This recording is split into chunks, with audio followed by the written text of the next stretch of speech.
What's that dilemma between profitability and scale, and what have you concluded on? The gold standard is to actually own the properties. We want 365 days available. We want to control the rate. What do you think is the most difficult part of transitioning from being a property management company only to going into the actual real estate game? It's not just what's like the dollars rolling. It's a lot of capital, a lot of great partners. What's the 101 stay out of jail best practices if you're setting up a fund? You can't just roll into a fund thinking, we're going to start making money and it's going to be easy. Hello, everyone, and welcome to the Hospitality Edge podcast, where we bring together what we think are two sides of the same coin, real estate and hospitality. And really the goal of this podcast is to bring entrepreneurs, leaders, investors, syndicators, founders, and leaders in this industry so they can tell us about their stories and the lessons that they have learned along the way, as well as perhaps some of the mistakes they have made along the way, so we don't have to make those same mistakes ourselves. And really just have insightful conversations here. So I'm excited to be here today with Michael Broussard. He's the founder and CEO at Broussard Properties and the founder and general partner at Broussard STR Investment Fund. Michael, thank you so much for being here. Why don't we start with just a quick, where are you taking this call from? And tell us, a little bit about you and what you do for a living. Hello, Sebastian. Thanks for having me today. I appreciate the opportunity to be on your podcast. I'm Michael Broussard. I'm calling from just outside of Park City, Utah on a beautiful fall day, getting ready for winter. And my background is, I'm the founder and CEO of Broussard Properties, also the general partner in the Broussard STR Investment Fund. I'm also a partner in FCI, Founders Club International.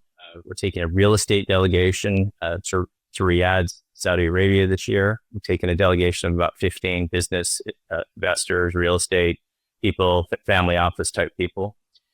And then, so those are the three things that are keeping me very occupied in my life right now. And can you just, before we get into the story, the background, everything else you've done in your career, can you explain a little bit more about the model of each of those three elements that you mentioned that you're currently spending most of your time on? So let's start with, Broussard Properties. What is Broussard Properties for anyone listening? Yeah. So in my career, I've worked for a number of what I would call the big box property managers. Mm-hmm. I was the very first sales director, general manager of an expansion market for turnkey vacation rentals. I, helped build up that portfolio in Park City at the exit to Bacasa to the largest market of 300 properties with about 10 million, somewhere around 15 million in revenue. So I'm really proud of that. That was 300 homes. I worked in 20 different states for turnkey. So I learned all the different, mostly West Coast, Texas. I did work in Florida, but I sold their product, basically throughout the United States in 20 different markets. And so I really learned a lot about the short-term rental industry. And I did that for about 7 years. We were obviously sold to Bacasa, I think 2021. I spent just a short time at Bacasa, decided that wasn't a good fit for me. I rolled into working for Avantstay, working in Park City and also the Austin, Texas markets. I did that for about a year, decided that was not where I wanted to be. And I rolled into running a franchise for Gather in Park City. But along the way, I ended up acquiring a lot of the homes that was in the Gather franchise. But along the way, I started buying vacation rentals over the course of these 10 years and personal vacation homes. And then all of a sudden I was like, I have enough to do my own company. I can build a boutique luxury vacation rental company. I can manage it the way I want. I don't want to be involved with any more big box companies where they get overextended or don't have the right resources. It's just not the right model. And I'm just a big believer in small, localized, excellent property management, vacation rental management. So that was kind of the model. And, and most of the homes were ours, which is also a great situation that we owned them because then we can control what's happening in the properties. They're always available for rent. It was a little bit better model. So So my family has been involved in running Broussard Properties, and we've scaled that up nicely. And it's been operating really well. And we make improvements each year. We grow it each year, acquire new properties. But I kind of came to a point where I was like, I need a better growth model that can help us acquire even more luxurious properties, and we can expand to different markets, but keeping it still within the realms of a boutique operation where I can own and manage all the properties. Because when you own, or when most of your properties are owned by other people, they just have different goals, right? So I would like to, we will still take some properties into our model that we don't own, but for the most part, we want to own the properties because we want 365 days available. We want to control the rate. We want to control the improvements that go into the home. So I was invited to a delegation in Saudi Arabia last year, and I took the opportunity to go to be a part of the Founders Club delegation, and touring that country, learning about the possibilities of making some investments, buying some vacation rentals there, maybe buying a hotel there. I was introduced to some gentlemen that said, why don't you do a real estate investment fund where we can go out, we can raise a lot of capital, we can acquire these vacation rentals, we can acquire a boutique hotel or two, maybe start some resort development. That way it's within your model because you'll control and operate the product and you'll be able to grow it. And then 10 to 12 years down the line, we can have a successful exit. We can sell the whole company. We can sell the individual pieces along the way. So that's kind of where the fund came from and the concept of it. So it took about 6 to 8 months to get the fund organized, put together. Putting a fund together is a pretty complicated and expensive endeavor. It's not for the faint of heart, so to speak. So we got that done. And now that the fund is raising capital, we've identified projects that we're going to target to acquire. And some of those are in the Miami Beach area. Some of them are in Riyadh, Saudi Arabia. There's a development there I really like that we're getting very serious about. So that's kind of where the two companies work together. And that's why we founded the fund, was to acquire an enormous amount of properties that we can directly manage and control the assets as we move forward. That makes sense. And I really want to split and try to get a lot in terms of insights on both of those, right? The management side of it, the property management company side of it, and the fund as well. Let me just start on the management side for a second, and we'll go back to the fund. You mentioned something crucial in what you have learned throughout the many years of experience that you have in this industry, which is that it's almost better, at least seems to be what you have concluded, to be boutique if you want to have the kind of sort of quality standards that you have learned that are important. But tell me a little bit about that stage that a lot of property managers find themselves in, where they have that choice to make between sort of profitability at a certain smaller scale versus continuing to scale and perhaps starting to sacrifice a little bit on certain either standards of quality or even on the profitability side of things. What's that dilemma between sort of profitability and scale, and what have you concluded on whether it's best to remain boutique or not as a management company? No, that's a great question. I've concluded that the gold standard is to actually own the properties. I think what I and a lot of other people along the way, and why we worked for the big bucks vacation rental companies, is that they were going to acquire homes, acquire portfolios, grow in markets, and then there was going to be this big exit, 2, 3, 4, 5x exit, and based off of just on the management contracts. And I think that's the way most vacation rental companies are operating. It's like, well, if we can get 2, 3, 10,000, 20,000 homes, and we have these contracts, and that's going to lead us to a huge successful exit. But really, I don't believe that's true. I haven't seen that. As one of the very first people into the turnkey program, I had an enormous stock option plan, as good as it could get for not being a direct principal. And And, that wasn't the case. We had a nice exit. Yeah, there's no question about it. But it wasn't the life-changing exit, right? It wasn't the, I could retire exit. So as I looked at it, I thought the missing link here, and which led me to the fund, is you have to own the assets and you have to buy the assets at the right values. It's so important what you pay for the real estate. But if you can go buy these assets at a great opportunity, manage them, turn that situation to, that you're servicing the property, you're running your company, you're making enough money, and then you get down the line 10 years, you can sell the properties that make the return, as well as, so hand in hand, you can sell, the company and the assets.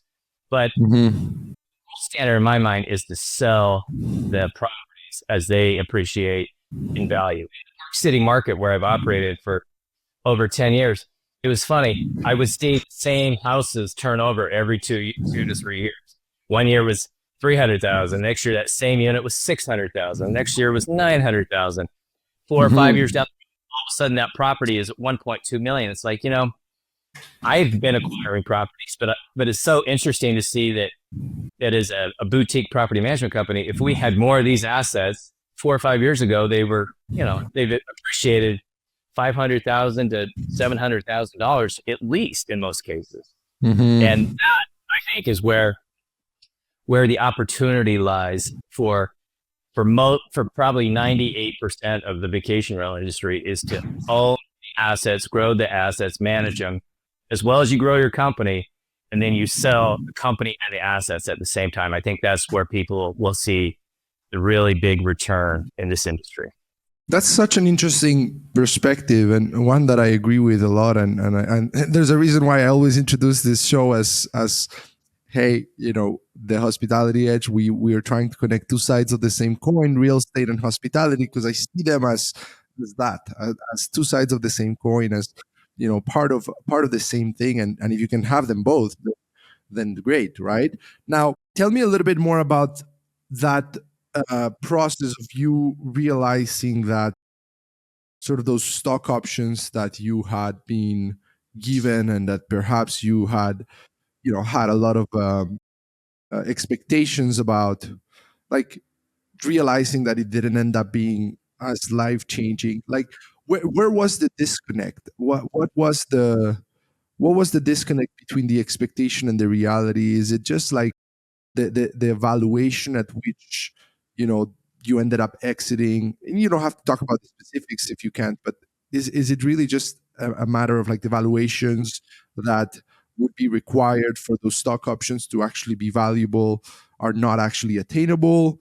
Is it just like, in reality, once a company acquires you, the way they structure the deal makes it so that you have to stay there for so long that it makes no sense for you to stay there for that many additional years? Therefore, you end up kind of losing those stock options. Like, what's the dream versus the reality? Like, you having gone through that. Yeah, no, that's a great question. I was a big believer in what was happening in turnkey. I believed in John Bazuk and TJ Clark, and I believed they did everything they possibly could to move that company as far down the line as they could.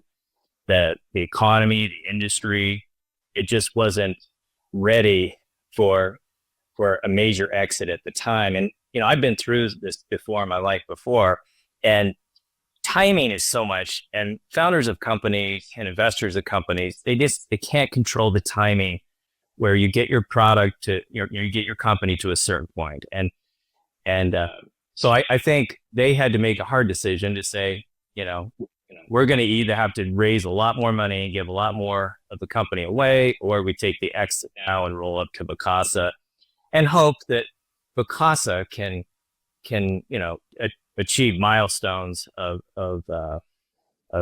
return for those stock options. So yeah, someone like myself, signs up at a company very early, and it's always the early people that get the real rewards, right? Because they're early before things are really established and there's any security. And so you do that, you get vested in the stock options, and then you kind of wait and see what happens. And this industry, with it just based off of contracts, again, this goes back to the argument of contracts. What are those contracts really worth?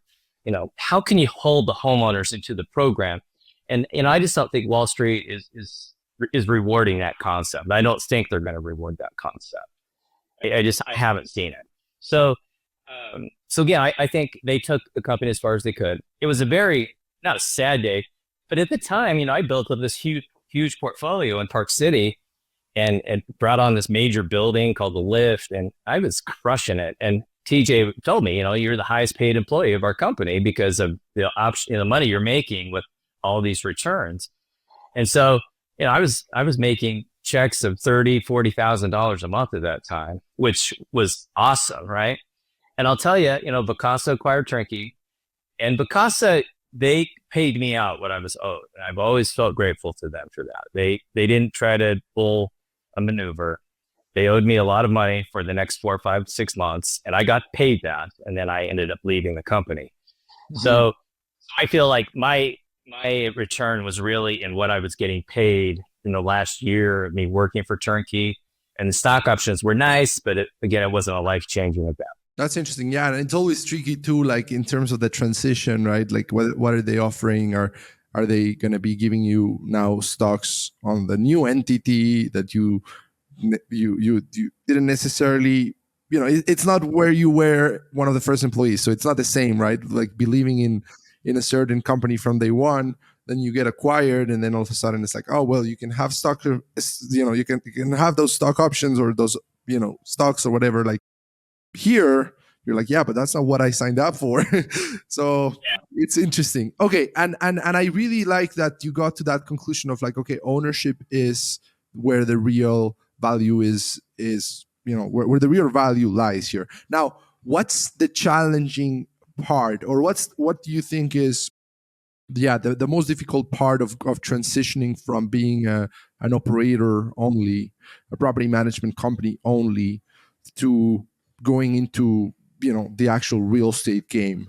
What do you think that transition looks like, and what did that look like for you as well? Yeah, so for me, I mean, we did start acquiring our own homes, and we were managing those, kind of on the side, so to speak. But to actually go into the day-to-day operations, where I had always been a sales leader, to all of a sudden be fully accountable for the operations side of the business, it was pretty daunting, right? Mm-hmm. I quickly learned that I needed to bring in some strategic people to really help me really get this company rolling the right way. And fortunately, at that time, my wife was in a position in her career to start dedicating full-time status into our company. And she's a master communicator, a planner, organizer. And so really, she was able to step in as like the general manager of the company and really direct it and get things very organized and move it to another level of guest experience, providing expertise in the hospitality, making sure our housekeeping standards were a 10 out of a 10 every time. And that's been instrumental to partner with her to be able to do that. Along the way, our daughter, who has a master's, joined as the vice president of marketing, and she helps our listings grow. Nice. Our reservations. And so it's been fun that it's the family. We have a family business. We're actually trying to build a hospitality brand around the Broussard name.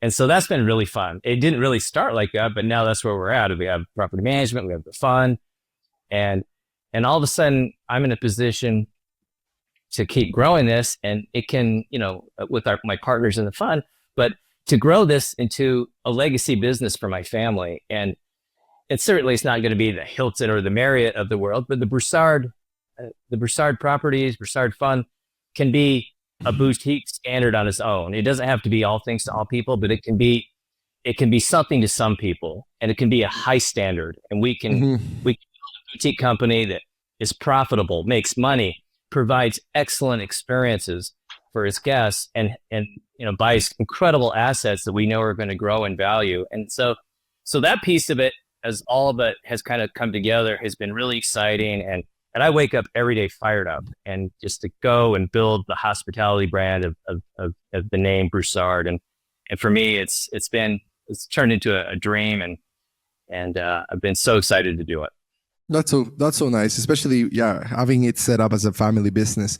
I'm curious to hear your thoughts on the fact that the playbook that you seem to be referring to here sounds like it's basically you have management, you kind of leverage the cash flow of that management, perhaps, to acquire, but then your goal is always to acquire, right? That's where the value is at. But I'm curious to hear your thoughts on how that compares to or that contrasts with what we see in the hotel side of things, which, I'm not an expert here, but what I've heard is that a lot of those big hotel brands, the Marriotts and whatnot, they started the other way around. Like they started by owning the assets, and then once they had the brand, they got to a point where they realized that if they wanted to scale, they had to sort of let go of the ownership and start focusing on other models, either the management or the franchising. And you look at it now, and there's a lot of those big hotel brands, you correct me if I'm wrong, that have very little, of their properties that they actually own themselves.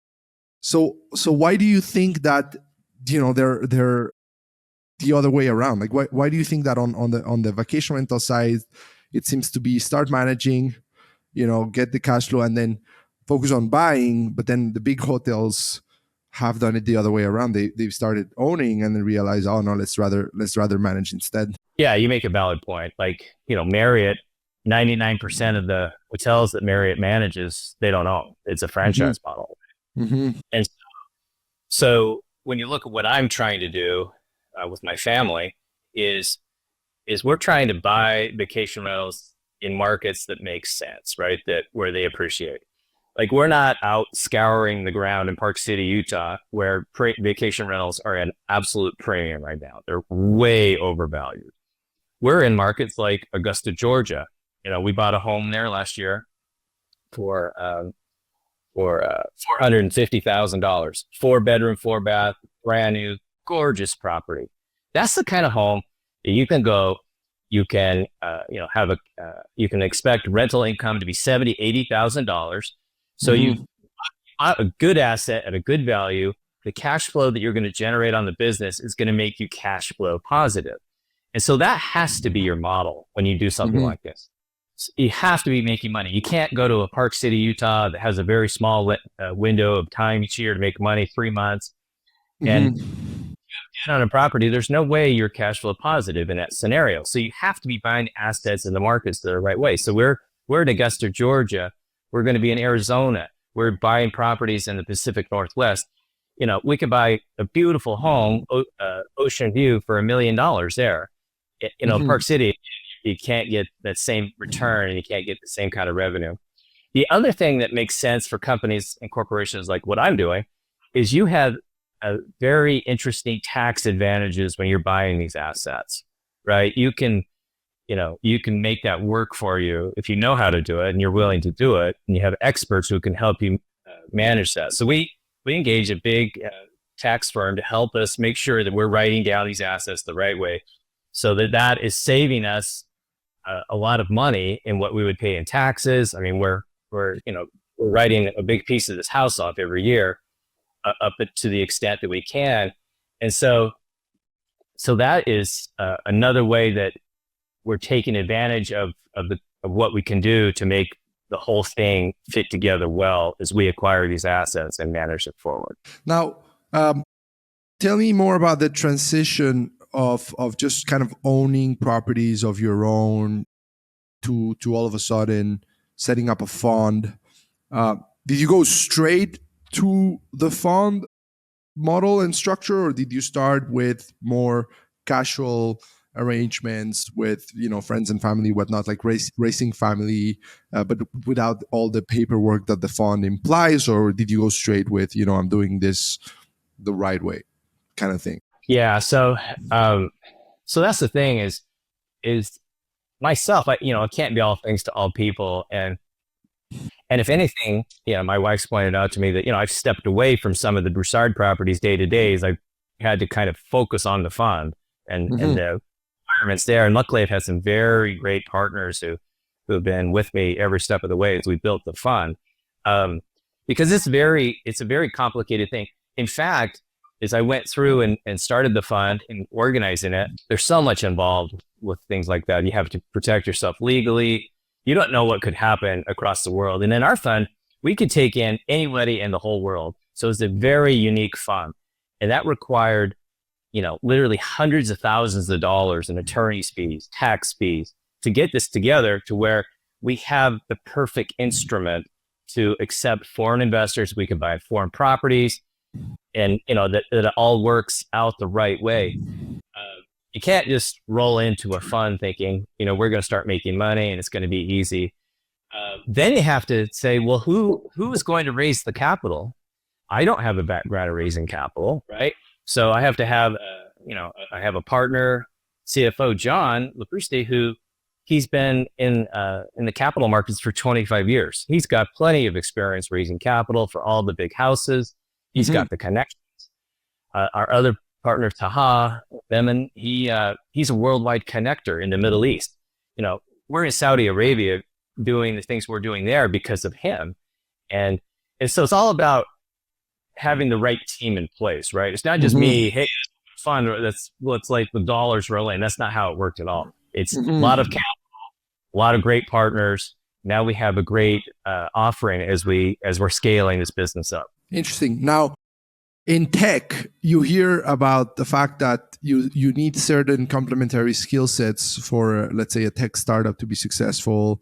And this is just a generalization, but you hear about, there needs to be a hacker, a hustler, and a hipster type of thing. So, someone that can code or is good, with the technical aspects of the business, or whether it's, an operational business, is good with the operations. Someone that's more of a kind of the visionary, the one that's going to be perhaps selling, marketing, raising money, and then the guy that's more like product, UX, UI type of thing. I'm curious to know what does that look like on the fund side of things? Like, to structure a successful fund, you just mentioned there, like capital markets.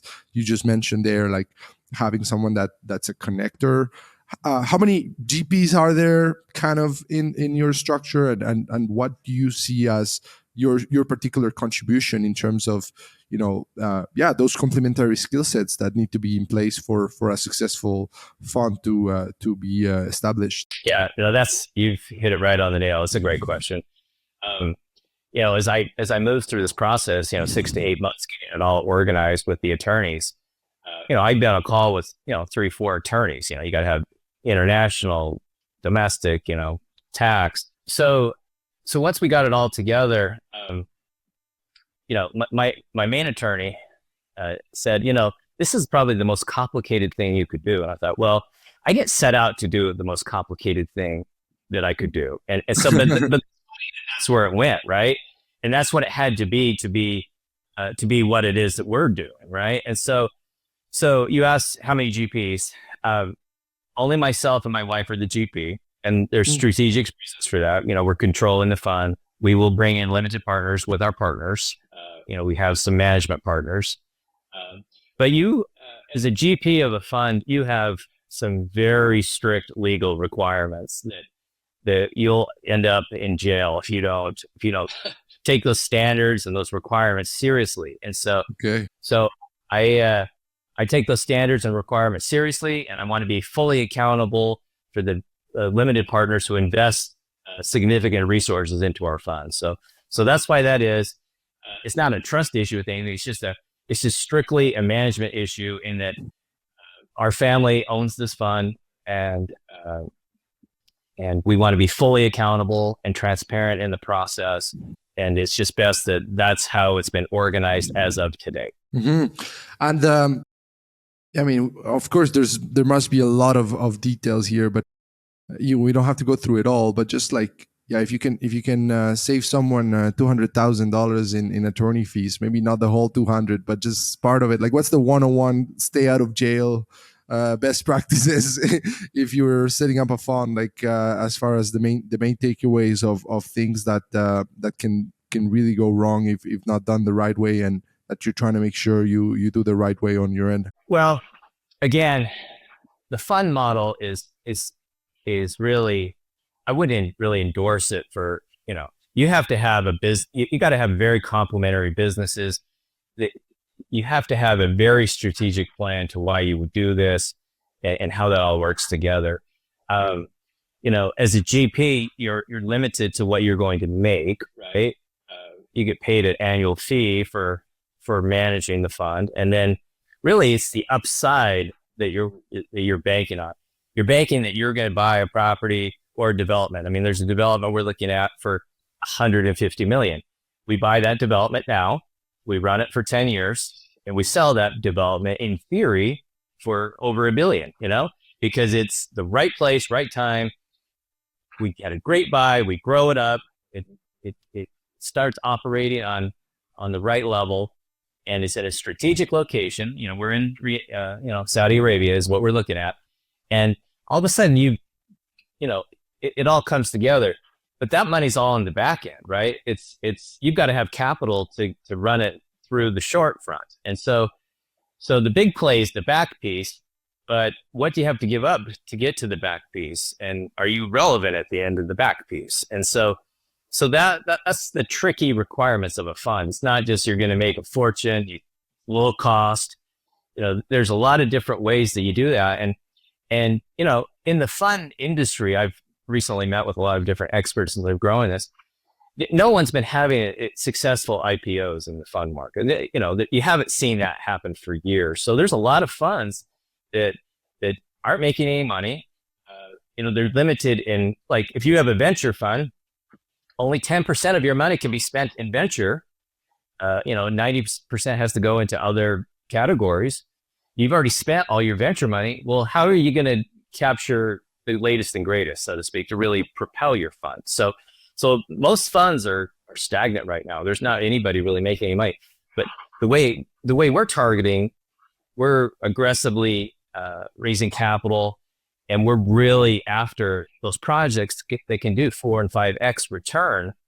But again, that's not today or tomorrow. That's 10 years down the road, right? We have to acquire these assets. We're looking at some things in Miami where we're going to have to take down buildings, if we move forward on these projects, and put up new great buildings. But that's going to take 2 or 3 years, 4 years to build those, right? And so the big wins are not anywhere in the near future. They're all down the road, and it's you got to be prepared to spend a lot of time as the GP. You got to be on the site at the project. I'm going to have to spend dedicated time making sure that the assets we deploy are effectively managed, that we purchase the right assets. There's just so much to it, and so it's not an easy thing for someone to roll into. They need to be at a point in their life where they can say, I'm going to have to go to Saudi Arabia for the next 60 days and sit there and put this deal together. Who's really in a position to do that? I am now because my kids are grown, right? But if you're a family man or a family woman and you're raising a family, it's hard to take that kind of time to go effectively manage your assets. And so there's just a lot to it. And so I want to be careful in talking about it, and that it's a good fit, a good model for what I'm doing, but I would say for most people, it's not the right model. I agree. Complex, expensive, tricky. A lot of different skill sets that need to be in place, like we were saying earlier. Now, tell me more about the thinking behind making this an international fund. Like the attorneys told you that made it more complex, probably more expensive as well. Why not have a national fund? Why go international? What's your vision there? Well, our ideal situation is to have a fund that has real estate all over the world, right? And in some cases, different currencies from all over the world. So we're not have all of our eggs in one basket, so to speak. And so it just kind of happened that way. In Saudi Arabia, I got there with Founders Club, connected to Taha. We had such a great connection that there's so many investors there. That's one of the richest countries in the whole world, and they're looking to buy assets, roll assets. They're building their country in a way that I've never seen as the country's growing. And and those investors, they not only do they want to invest in their own country, they want to invest in Europe, they want to invest in the United States. And so our fund comes to them as a solution to say, put your assets into our fund. We're going to diversify our portfolio. We're going to have vacation rentals, a mix of vacation rental hotels all over the world.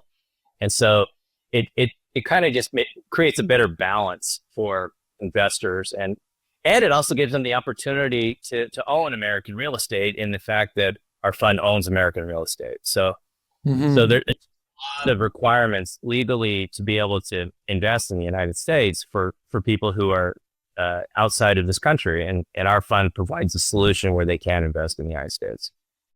Mm-hmm. And at the stage you're at, are you looking at Saudi Arabia as more so a place for you to deploy your capital or for you to raise your capital? It's a mix of both, right? We have some wonderful opportunities there. I don't know how much you know about it, but I did send you some materials. But when I was in Riyadh this last February, I stopped in a minute where we were touring some ancient ruins, and I looked around, and in the skylight I could see 30 cranes in full operation. They have so many hotels, building, resorts being built. I've never seen anything like it. I was in Seattle about 5 years ago, and I looked at the landscape of the city. I could see 5 cranes. I thought, wow, that's a lot of development. In Saudi Arabia, within my eyesight, I could see 30 cranes. That means they just have so much going. So there's just, with that country opening up and the Muslims being able to come into the country to see their important religious destinations like Mecca, you're seeing tens of millions of people who want to go there. And so someone who's in that business, hotels and resorts, that's the opportunity, because there's just so many people that are now allowed to come into the country that they need product like vacation rentals, homes, hotels, restaurants, to be able to accommodate all the people. And the way Saudis, the people in Saudi Arabia do it, the kingdom, they want to do it on a very high standard. They want it to be everything excellent. And so it's just a really unique opportunity. It's kind of funny. I kind of think it almost as like the Oklahoma land grab back in the 1800s, where everybody lined up and they shot a gun and people ran out and started grabbing properties to build their life. And that's kind of what's happening in Saudi Arabia as they expand that country and grow it. There's so much opportunity to come in and get great projects going. And so we're trying to capitalize on that with our partners and connectors and investors. Mm-hmm. And I find it super inspiring and exciting that you're venturing into that market, because there's two ways to look at that. It's either, wow, there's all this opportunity, I want to be part of it, like you're doing, or wow, there seems to be so much going on that it's overwhelming almost. Like, how am I going to go in and compete with all of this money that's out there? So tell me more about your process of getting educated and learning about the culture and learning about doing business there. I'm sure there must be some particularities. Was it something that came natural to you? Was it something that took some time on your end? Like, just, what is it like to do business in Saudi Arabia, and what helped you in kind of adapting to that perhaps business culture? Yeah, so that's a great question. So, I found myself, being contacted through a CEO club saying, hey, there's, opportunities to go to the country. And I got connected to the Founders Club, and I took a step of faith. I paid the sum to go, paid the airfare to go. It's, it's not easy, it's not inexpensive to do these kind of trips. Mm-hmm. But you don't show up in a country like that. You have to show up with the right organization that can lead you around and show you, what the possibilities are. So first thing was, I was willing to risk. I was willing to take the step forward and find out something new and put myself out there. And so that's what entrepreneurial people have to do every day, is they got to put themselves out there. So I put myself out there, got on the plane, landed. I had a good idea of what we would do, but Founders Club turned out to be an incredible organization. With Taha, the founder of the Founders Club, he took our delegation of 15 CEOs and founders all throughout the country. He has all the connections to all the ministries. So every day was packed. We were meeting with ministries. We'd go to the Ministry of Commerce, basically, and they would outline that if we would bring our countries and establish a regional headquarters that, they would loan us, millions of dollars for businesses that would, produce valuable services in the country and KPIs, like food service. A company bringing food service could probably get a loan for $10 million. And over time, they would be forgiven the loan by establishing that business in the country and employing Saudis and producing food. And so it was really fascinating to learn about all the different economic opportunities that the government was willing to partner with you on. I've never seen or heard anything like that. And so, the Founders Club, we saw that. We saw all the different industries from healthcare, fintech, high tech, real estate.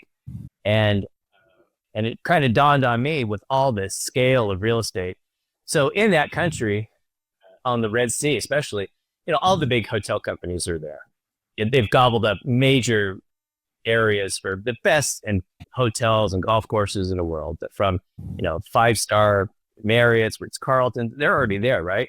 And so I with Taha, we thought, well, why don't we bring back a real estate delegation? And that's what we're doing in February, where we're bringing in just strictly on that delegation, real estate people, family office people.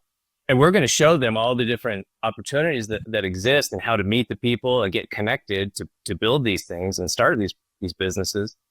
And then we'll also give them the opportunity to have their funds directly invest in our kind of a fund-to-fund situation. And so we think that that's going to be a very valuable service that we can offer, and that we can customize this whole experience, walk in international people who have been successful in other countries and show them, help them get established with these different opportunities and the locations to build these amazing resort, hotel, and vacation rentals, and in the next level of things that are coming there.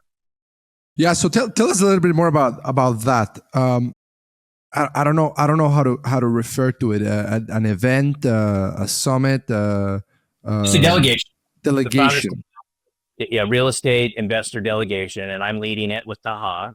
And right. It's February 6th through the 13th, and it's 7 days of packed experience, taking these 10 to 15 executives throughout Saudi Arabia, in basically the capital city, Riyadh, and just showing them all the different projects that are happening, meeting with the government and the ministries, saying, you can actually own land. I mean, that was not always the case, right? Americans and international business people could not always own land there. You can now. We can show you how you do it, processes you do it. And, we lead them through the whole thing and have amazing dinners, certain nights. Last time we had different networking events where literally hundreds of people, of citizens, of working in the businesses, the owners of companies, the owners of land and property, and then employees, where we would network and say, oh, what do you do? Where do you do it? And kind of get to know all these people. And I mean, you just can't, as a business person trying to build a business or expand there, I don't know how you would do it without having a connection like the Founders Club to walk you through that process. And, along the way, I was blown away with the hospitality I received. Everybody treated me with respect, and I enjoyed the culture. I really thought that everybody was really nice. I really could see the changes that they're talking about and the opportunities for women, and that women's rights are being enhanced, and so it was fun to kind of be a part of that and see that as change is happening there with the vision of the 2030, and it's really fun for me to, a little guy from Park City, Utah, to be on the international stage in Saudi Arabia, meeting with people that, in some cases are royalty, right? And so it was really fun. That's incredible. And who is this for? Who's this delegation for? You mentioned 15 spaces. Are there still spaces? Like who's this for? So this delegation is for people who want to expand hotels, who want to build resorts, who want to own, buy up blocks of vacation rentals in these very strategic areas. So real estate developers, operators of hotels, family office people who are investing other people's money into these types of assets. So that's who we're looking for. We've had a quite good response initially. as we scale this trip up. It was only launched. We only decided to do it about 30 days ago, and yeah, we're getting a great response. The initial trip for the Founders Club had 50 applicants. And they selected 25, and so I'm looking to add 10 people to the real estate delegation, at least 10, maybe 15, and then we'll take them on this journey and lead them throughout the country and show them all the different opportunities. That's exciting. Now, going back to the fund and just where you're at with that, and I guess the steps involved.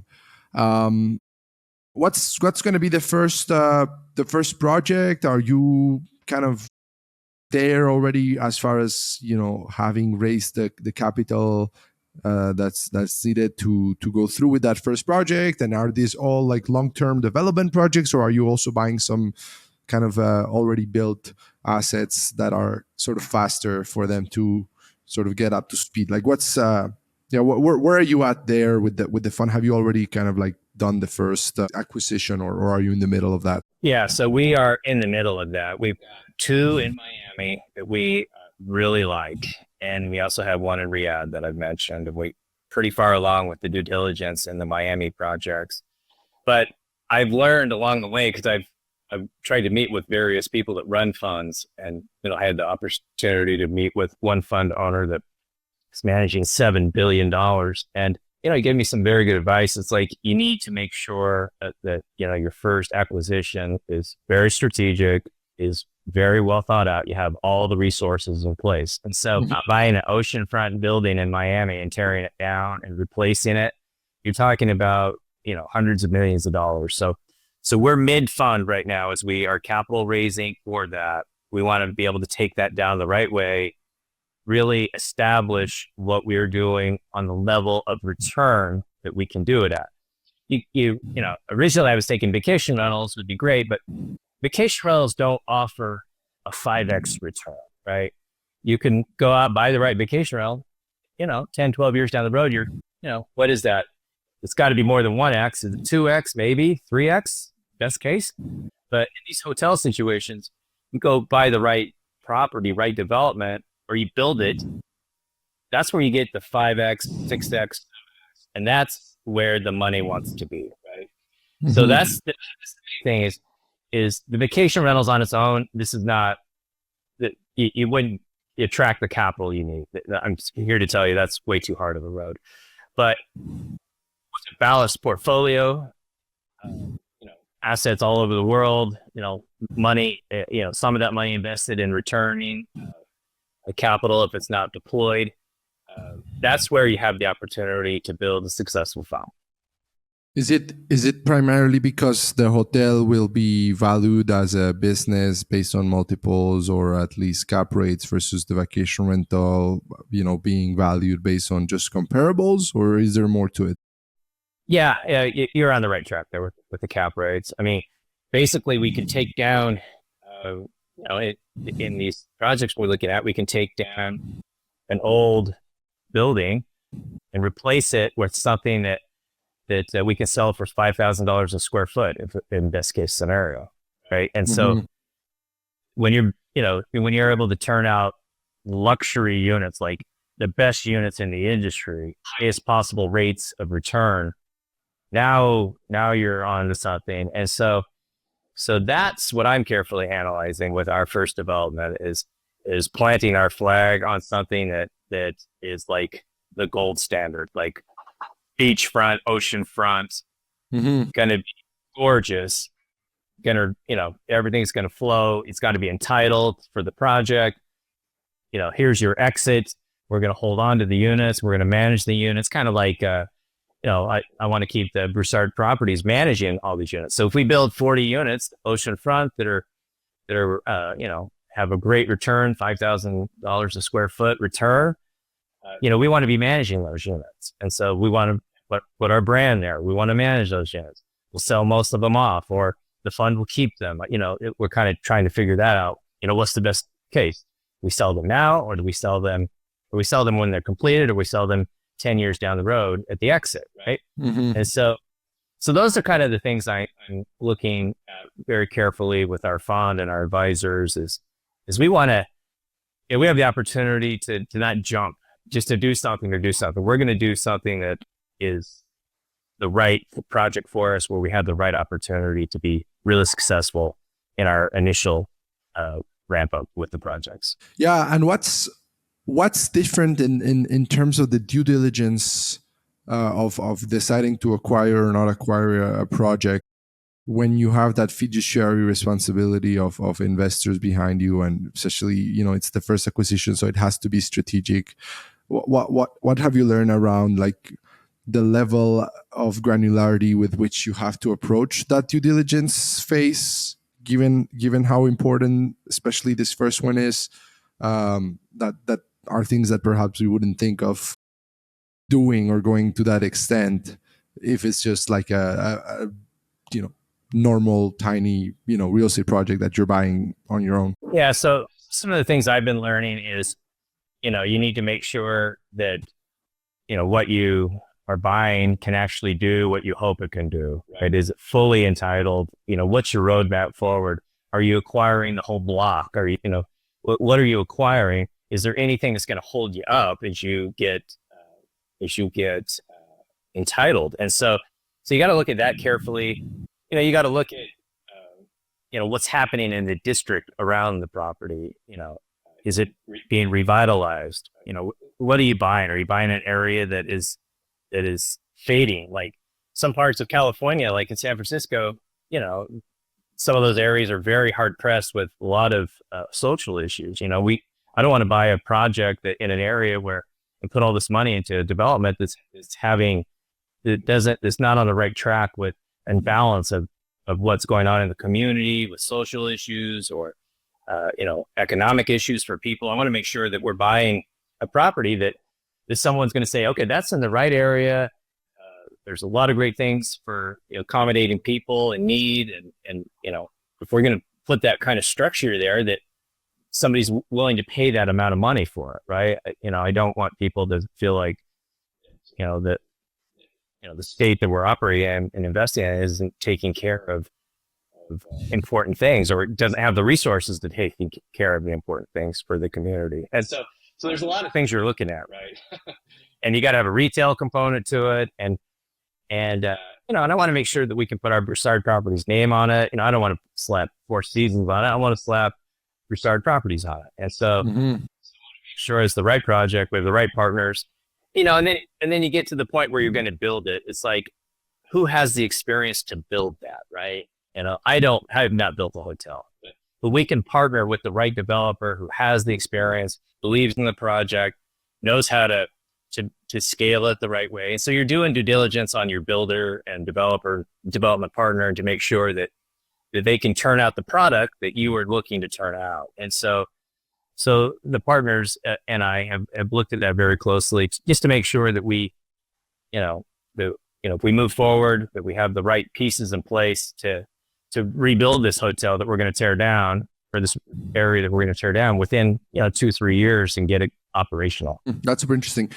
Tell me a little bit about your philosophy on using leverage in the form of traditional debt versus just buying through equity these deals. Yeah, my philosophy is based on actual life experience. In the Great Recession, I was in the process of moving forward in a titled project that we were going to sell to the PGA Tour, and the world changed, and all of a sudden our partner that was going to provide the financing to construct the hotel disappeared overnight. And so I approach. I don't think that we're going to repeat things that happened in the Great Recession, but I'm very cautious about that, and I would rather have raised all the resources for our fund, or pretty much all of them, so that if we needed to take out a piece of debt, that we could do it and not be beholden to economic situations in the world. Because I want to make sure that with the invested funds that, we safeguard them. I don't want to go in low on a project that we can't afford and, get into a compromised position. I'd rather pay off the project as we go and construct it, construct it with our own monies, paying our shareholders a return versus paying a debt holder a return. It's kind of the opportunity. They can earn dividends with their money because we offer a preferred return in our fund. And so the shareholders are making the money on that, on assets that are paid off, not leveraged. And so that's kind of the model that I'm going to roll out in the first couple of projects. And is this common as far as like the way that the funds that you've been studying do it, or is this more of a untraditional approach to just not taking on any debt whatsoever? Not anything that's out there that's really like what we're doing. So it's not apples for apples, but bigger companies that have more resources can afford to spread themselves out a little bit more, spread themselves out.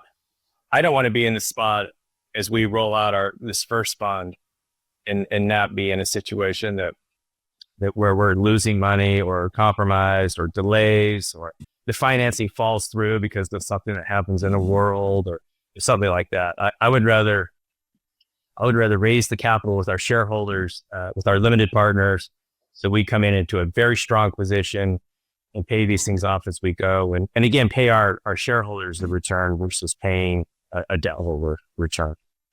And is this something that limited partners are more open to, or that they have questions about as far as like, why are you not using that? Like, I'm just curious to understand whether this untraditional approach that is very, very conservative, very as you were saying, will put you in a position of strength when you're coming in and actually going through with these deals, whether there are some particularities as far as challenges of actually executing this versus just going with that as well. Yeah, and I'm not telling you today that we're not going to consider some piece of debt. We would consider co-investment with people, organizations, institutions, a joint venture, that type of thing. But in a real estate fund, when you break it down all the way down to the bottom, you're kind of a real estate fund. You're kind of trying to be fee simple, right? You're trying to buy a house, own the house, not buy a house, leverage the house, put that money into another house. Our investors are kind of looking at this saying, you're going to, at least initially, we're going to, buy these properties and we're going to have them debt free. And then they're going to kick off this kind of return, either as a rental or whatever the case may be. If we buy a hotel, we'll operate, we'll have paid that hotel off. Right. And so that's kind of our approach as we launch it.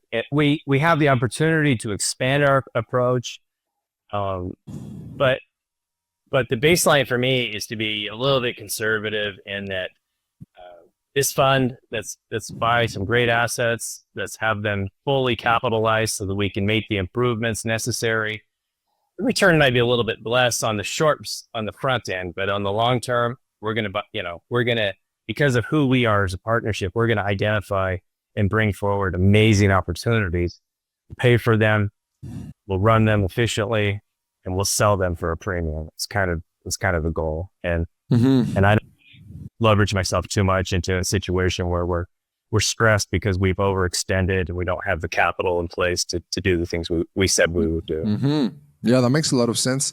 What's been the biggest lesson for you in discovering this whole world and becoming an expert on funds and raising money and whatnot? Like, what's been an eye-opening moment for you as far as the learning process goes? There's so much to it. It's like all of a sudden a dentist one day wanting to become an attorney, right? It's real estate, but it's a different type of real estate, right? And so for me, I've had to learn a lot in a short amount of time. I'll tell you, I have hired the best in the industry: attorneys, tax people, investment bankers, our CFO, John, connector, Taha.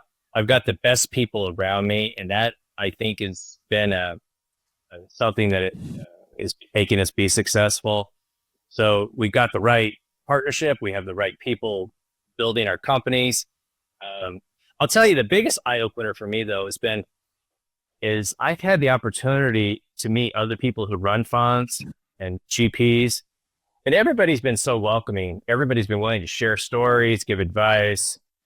And I don't feel like in the vacation rental industry that a lot of the vacation rental management companies are giving advice to other vacation rental management companies, right? It's kind of guarded, it's almost a competitive situation. But as GPs in a fund, there's like a really interesting network that I've kind of stepped into of people that have been welcoming, willing to share, provide advice. And for me, that's been a kind of a very refreshing feeling in that, people realize that their funds are not necessarily competitive with mine. So why not be helpful and resourceful?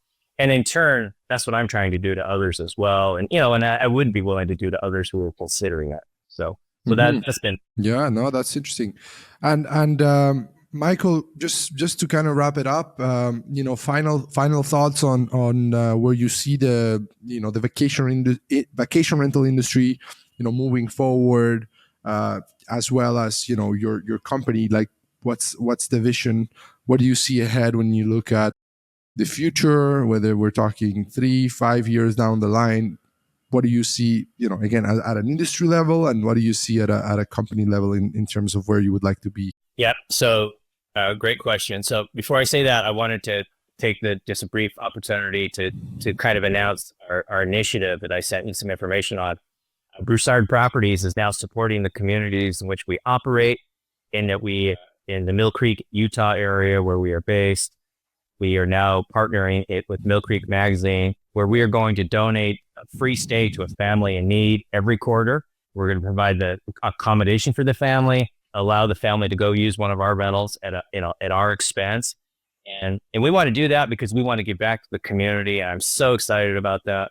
As the owner of the company, I can do that. It's our product. We can allow people to utilize it. And my wife and I are so excited to be able to allow families who are at a critical time in their lives or in their journeys, the opportunity to get together. That has been so valuable to us over our 30-year marriage, being able to spend time in our family in critical times. And so we're excited to announce that. So I just wanted to call that out. And we will be doing that. Thanks for bringing it up. And we will be doing that in all the communities we operate as a fundamental principle of giving back to the community. So you ask me, where's the future? Well, let's take Park City, Utah as an example.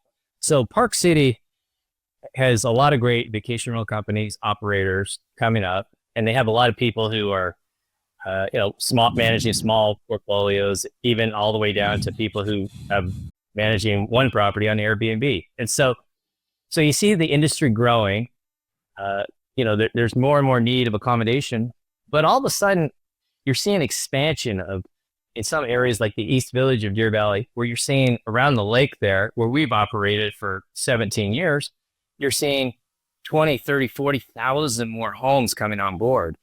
And it's like, that is putting so much pressure on operators in that it's an oversaturation of the market, right? Values of these properties are good, but in one case, I've watched, 400 or 500, not 500, but let's say 200 3-bedroom units come online in the East Village.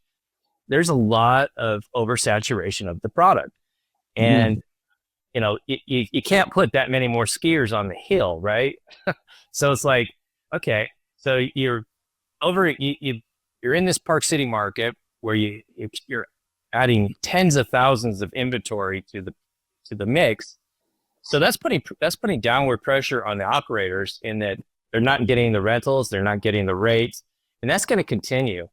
And so as someone who is building a vacation rental company, my model again is to own the properties, because the properties aren't going down in value. The properties aren't falling in oversaturation. The properties are getting more and more expensive. And so as a vacation rental company, I'm positioning our company to own these assets, manage these assets. So when there is downward trends, we're feeling it less because we're not just making a management fee off of a property that where we can rent X amount of times a year when the owner's not using that, right? We're experiencing the upside of the growth of the value of the property. We're taking advantage of the tax incentives that are available to write the property off. We're making money managing the property. And in most cases, hopefully we're managing properties that don't have any debt. So we're cash flowing the property. So using that model, I see some harder things coming down the line for the industry in Park City, for example.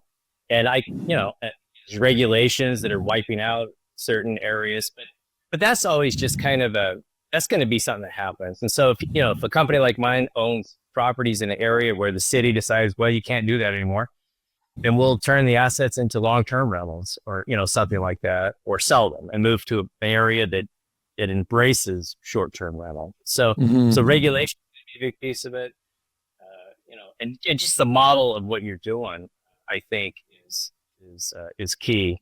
And so we're excited to be well positioned to kind of move forward into the new trend of the industry in the next 3 to 5 years, because I'll tell you, in the last 15 years I've been doing this, it's been a wild ride and it's been unexpected. And, we're trying to position ourselves to be in a great situation going forward by not only managing these assets, but owning them.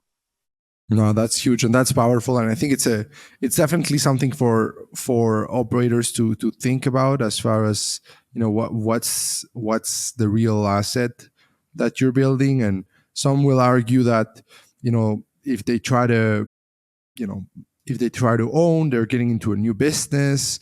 But then your point, I think, is extremely valid in terms of but that's a massive protection and a way to make sure that kind of no matter what happens, you end up with something that's worth something that cannot be taken away from you just by a change of regulations, right? So very, very interesting, very, very inspiring. And yeah, thank you so much. Thank you so much, Michael, for having taken the time.